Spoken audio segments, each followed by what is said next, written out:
Welcome to The Energized Hairdresser, the wellness podcast for stylists who are ready to stop running on empty and start fueling their body, mind, and business with energy that actually lasts. I'm your host, Ashley Jo Gillen, certified health coach and lifelong hairdresser with over 20 plus years behind the chair. Here we blend salon life with practical nutrition, wellness, and mindset coaching designed for real demands of stylist life. Each episode gives you simple tools you can use between clients, honest conversations about the industry, and encouragement you need to take care of you so you can show up energized, confident, and balanced behind the chair. If you're tired of running on caffeine and chaos, you are in the right place. All right, let's get into today's episode. Hey friends, I am going to do something I've never done before, but we are going to talk about the same thing that we've talked about before, but we're going to bring this episode back today. And there's a reason for it. When I first put this out, I kind of framed this more around like nervous system because, we're hearing about the nervous system so much, especially online. However, what I actually want to talk more about in this category is just how much we're on in the salon and how we bring that home. It's about what happens when you leave the salon, you can't settle down, you're standing in your kitchen counter and your body is still just buzzing from all of the work you did behind the chair, or your body is like totally empty. And quite frankly, who has like prepared us for that? So especially with everything that I am building around hair, home, and health, lately I feel like this episode just kept coming back to me. So because home is supposed to be a soft landing, the place you can decompress. And for many of us, it's not. It's just the second shift waiting. Anyway, I wanted to pull this one back up because I think it hits differently now that we're talking about things through this lens, the foundation, the pillars of what the energized hairdresser is, because we've really dived into the energy and what we need to feed ourselves. We've talked a lot about the salon life specifically and the nervous system. And I definitely want to bring in that third pillar of our home life, because if we don't have a place to come home to, what's the point? Okay. So go ahead, dive into this good one, and I will see you back next week. Hey, friend, and welcome back to the Energized Hairdresser. In this online world, that you can still show up, even if it's not perfect. So I hope by just being here, doing my thing and showing y'all that even if you feel that you have to do things perfectly, we don't. Because as a recovering perfectionist, the goal isn't about perfection. It's about doing. So here we are. So let's talk about today the nervous system side of salon life that no one talks about. Because a lot of hairdressers think they're just tired, or that they need to get better at time management, or the classic, I'll just carry on, when really it's not just part of a job. But what I want to talk about today is that you're not just physically tired, and a lot of times you're also overstimulated, emotionally loaded, stuck in go mode. You're probably juggling work, home, your health, business goals, because business goals and then salon, daily life are two separate things. So so basically you have a giant plate that you're trying to do all the things with. Okay.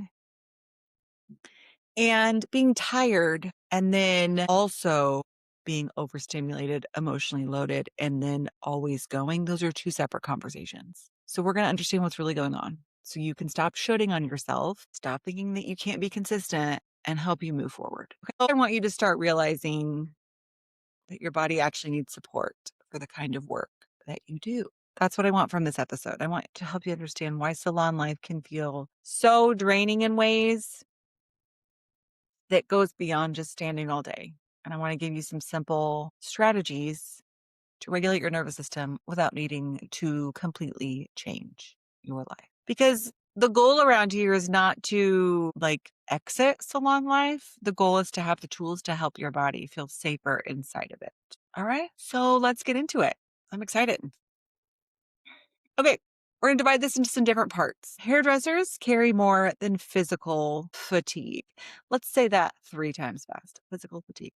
No. I think that one of the hardest parts about salon life is that so much of exhaustion is invisible. the mental load, and we hear a lot about mental load. And I'm going to assume that if my marketing is correct, you're also probably caring for other individuals. So not only do you have the salon mental load, but you also have the physical part of being a hairdresser. And you also have the mental load of just your life. Okay.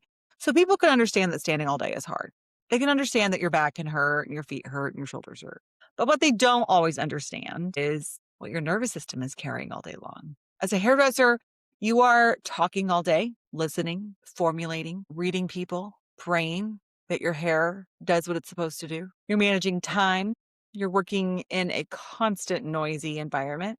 You're adjusting to different personalities. You're trying to stay on schedule, remember formulas, love what that client, what you did last time. That client loved what you did last time, but yet didn't get it wrote down. Happens to the best of us. And you're trying to stay kind and present even when you're tired.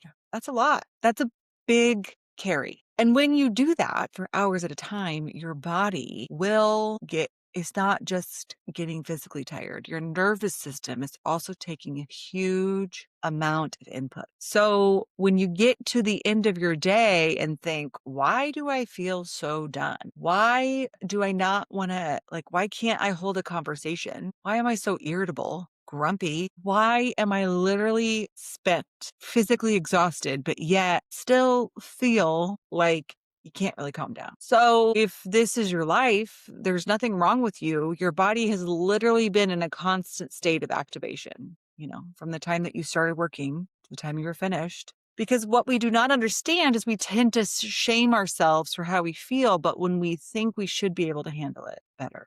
But salon life is a lot. I think also too, you kind of go in phases in the salon world that you're going to carry. Maybe the first 5 years you're building, you're still trying to get a handle of what it is you're trying to do. You're testing out different products and then figuring out what you enjoy, what you like, what works well. You're learning, you're just so thirsty for knowledge. And then you're also, physically hungry, because if you're building your clientele, you're probably not getting paid. I mean, until I started working for myself, when you work off commission, which I don't think this is really allowed, but when you work off commission, there's no base pay. And the more you're there, the busier you're going to get. But if you're not busy, if you don't have clients, then you're not making any money. You can't make any money until you start getting more comfortable with what you're doing. So then that's a whole other kind of mental load. And then, second phase is probably 5 years, three to five, and maybe 1 to 3 year building, getting your feet wet, figuring things out. And then, especially whether you're assistant or not. And then you get to year 3 to 5, 3 to 10. Oh, you're good. After 10 to 15, you probably have your steady clientele. Maybe your life has changed from when you started working here or working behind the chair to now. So then you're trying to figure out okay, well, how do I juggle motherhood and hairdressing? How do I juggle school and hairdressing? And so man, and then after 20 years, you're just, I don't want to speak for everybody, but I got my people, I want to take care of them. But and especially after I was diagnosed with my autoimmune, I had to physically fight tooth and nail to stay actively present with what I was doing. So that's a whole other podcast, the things that I would tell myself when I did not feel well. Okay. So you're carrying a lot. So let's go to the second part of this. So your nervous system is overloaded. What does that look like in your salon day? Because I think sometimes people hear the nervous system, dysregulation, and what is that?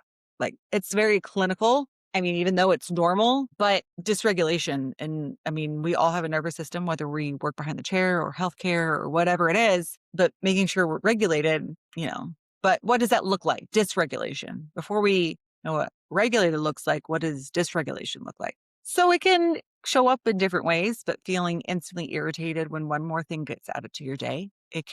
You're kind of feeling snappy. You really don't have a lot of space. Maybe your schedule is so full, you don't have a lot of space, for extra highlights or just different services. Like one strategy for people to build their wealth, especially for the longest time before like social media, when I was starting out, was like add ons. Well, just add on a conditioning treatment, add on a mini highlight. Well, if you're jammed with people, your nervous system can't handle that. Feeling mentally foggy or forgetful and struggling to stay focused. And I'm not talking just like, your generic ADHD struggles, just like what were we talking about? Like holding a conversation. The noise gets to you, the radio, all of a sudden you're like, why is this radio so loud? Your eyes twitching, like, ugh. How you feel after your shift when you crash or when you just kind of zone out. That's a sign of nervous system dysregulation. The silence, I kind of joked about, I wouldn't say joke, but I talked about, especially on TikTok. I started posting regularly last August, so August of 25. And I started on TikTok because I was on TikTok all day. And then around November, I switched to Instagram. And so now it's like I've been consistently posting to Instagram, so I'm not on TikTok as much. But one of my first posts that got a lot of traction was, when you drive home in silence. And people are like, oh, yeah, I drive home in silence all the time. Well, we drive home in silence because your nervous system is dysregulated. I meant that like how we work is why you're doing that, not like, oh, drive home in silence. So it's kind of interesting when you feel like shaky, scattered, or emotionally like just, fragile, like you just worked so hard. You just want someone to like kind of take care of you, feeling talked out, touched out, wanting to get home and like hug your baby so much, but yet you are just tapped, I've been here and I'm going to say that a lot of other people have been here too, because a lot of stylists don't come home just tired. Okay. They come home also you're kind of wound up. Like you've had a big day and it feels confusing. Like I'm exhausted, but like I literally feel like I'm buzzing. And you think I've been on my feet all day, but why can't I settle down? Or when like relaxation isn't like actively feeling better, you're just kind of numbing. But when your body has been at high alert, rushing, problem solving all day, you can't just immediately shift into rest mode. You kind of need to steps, right? So you could be tired and activated at the same time. So that's why some people get home and they feel kind of just checked out, numb or overstimulated, where you need people to like leave you alone for a little while. It's not because you just don't want to be around your family. It's because you've been on all day long and you've been carrying so much that there's no like need time to kind of come back down from all of that. And I think that the hairdressers really need permission to understand this. Okay. So the third part is like salon life is going to keep us in this on state if we don't shift. So why does salon life do this to us? There's like the biggest reason is because there's constant noise and conversation all the time. Like salon is full of input. There's music, there's blow dryers, there's conversations, there's your coworkers, there's questions, the hair. We're working with people's hair.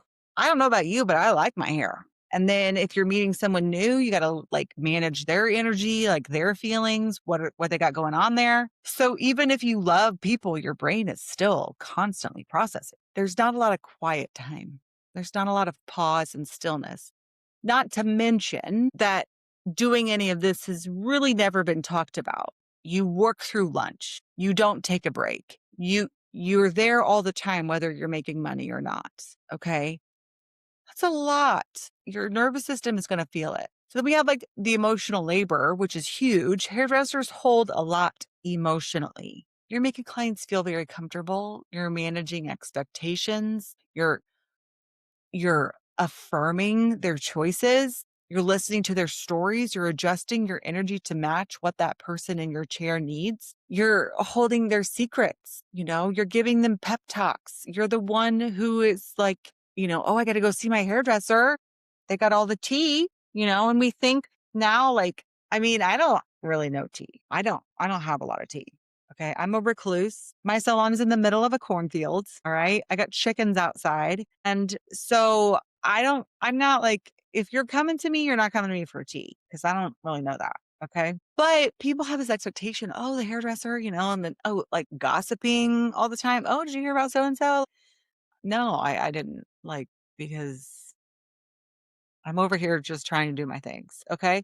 So it's emotional labor, and it costs energy. So then you have like time pressure. The clock can keep your body in stress mode all day long because you're looking out at the time, trying not to fall behind, trying to squeeze one more thing in, trying to move faster. Shoot, it took 15 minutes longer for that blonde to get where it needed to be. And now am I going to have time for my blow dry, or am I going to have time for that toner to fully process? Your body can start to interpret the whole day as urgency. Even if nothing huge is going wrong, your body still needs to, like, it still feels that pace, feels, it feels the pressure. And over time, it adds up. So the other part is that, like, we don't have transitions between clients. Okay. You go from sweeping up your hair to the loud, handy eye vac that sucks up the hair, which is great. Or, and then you move on to your next one. There's a lot of hairdressers that go from one client to the next with no breath, water, bathroom break, pause, reset. So the body never gets a chance to calm down. It just keeps stacking stress on all day long. So then when you're done with your shift, it's not one hard moment that made you feel wrecked. It's the buildup of 100 bajillion different things that never got processed. So that's why this matters. That's why you're feeling wrecked at the end of the day. Do you feel seen? I hope so. No, learning about this doesn't mean that salon life is bad and you don't have to leave the industry. It's just the point is like, oh my gosh, this job is awful. I should get a different one. No, the point is you need support that matches the actual reality of the work you do. How many of us have honestly sat down and like wrote out how long a service actually takes? Like if you were to do, a root touch up is going to be a little different than a full color. And then you have short hair, long hair, thick hair, full hair. You have all kinds of different textures. Like you kind of have to make it a little standard, but I always say like there's that sneaky hair type that's like kind of they're blonde, but then they're really like a natural level 6, but they lift really well, but it takes a long time. And then of course you throw in a wild wave pattern in there and you're like, oh my gosh, this takes forever to blow dry. Needing support that actually matches the reality of our work. Are we doing that? That's different. You don't need a completely stress-free life to feel better. We don't need a perfect routine that only works on our best days. And you don't necessarily need a whole life rehaul. You just need some tools, some small tools that help your body feel safer in the middle of all of this wild, full human salon day. That is the work that we're talking about. We're not like running away from salon life. We're not getting a different career. We're learning how to support it. And I think it's such an important shift for hairdressers because so many women behind the chair are working hard, lovable, capable. We're committed to the work we're doing, but we need some support. What's wrong with that? Nothing. Well, let's talk about support. So how do we make this simple ways to like regulate your energy during a real salon day? I do love being able to give solutions to the problems we face. Okay, so let's start our day more grounded. If your day is going to start busy, loud, full, we got to like learn how to not begin it in panic mode. So even like a 5-minute start your workday ritual can look like sitting in your car for a few minutes before you walk in, breathing, mentally saying, I get to go to work now and today is going to be good. Telling yourself, I get to work. Everything is fine. Take a few slow breaths. It could be looking over your schedule before the day starts. I think this is pretty common. And thinking, I have a great day today. It could be drinking some water before your first client, eating that real sturdy meal before your shift instead of just drinking coffee all morning. The goal is not to have like some miracle 47 bajillion minute routine. The goal is to tell your body, we are not in crisis mode. You can feel safe. The second thing you could do, which is huge for yourself, is build in tiny reset moments between clients, at the shampoo bowl, while you're blow drying. And this is like a useful thing because we're going to do all of those things anyway. You're going to be shampooing. You're going to be blow drying. So it doesn't need to be a huge break, but these little breaks. So having a reset, it's like one deep breath, a sip of water, dropping your shoulders, unclenching your jaw. It could be a nice big yawn, arms up, like leaning over, stretching out. As you can tell, I'm doing that right now. It's taking time to go to the bathroom. Gosh, I've already talked about how much we do all day, and then we're just like holding it, greeting somebody doing the potty dance. Like, especially if you're like down in 6 drinks, you got to go potty. Okay. So these tiny moments can interrupt the buildup. It can, we feel exhausted because the whole day we're spent in reactive mode. Doing these things can kind of help. Whoop, I'm fine. It tells the brain that you are fine. Gives your nervous system a chance to come down a notch instead of staying braced all day long. Okay. These don't have to be fancy to count. All right. Another simple thing you can do is just slow down your consultation. I think I talked about this on my last episode where I have a stool before each consultation and I sit down and I look them in eye to eye because rapport, you can calm somebody down by mirroring their actions. So they're sitting, you're sitting. That's going to put your client in a more relaxed state. You also get a chance to sit.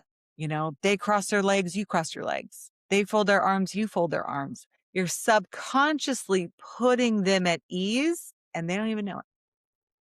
So it's a small change to sit down while you give a consultation, but it helps your body stop doing everything at a rush pace. If you cannot sit down, one salon I worked in, I would turn the chair kind of away from the mirror and I would almost like lean against my station. Tell me about your hair. That would like you were looking at it in the face. I think it's for hairdressers. We're so used to looking into the mirror and having conversations through here. But you got to remember, clients don't look at themselves like we do all the day long. Okay. I mean, we're in front of a mirror all the time, but people see themselves like once or twice a day when they go home and they see a mirror in their bedroom. That's it.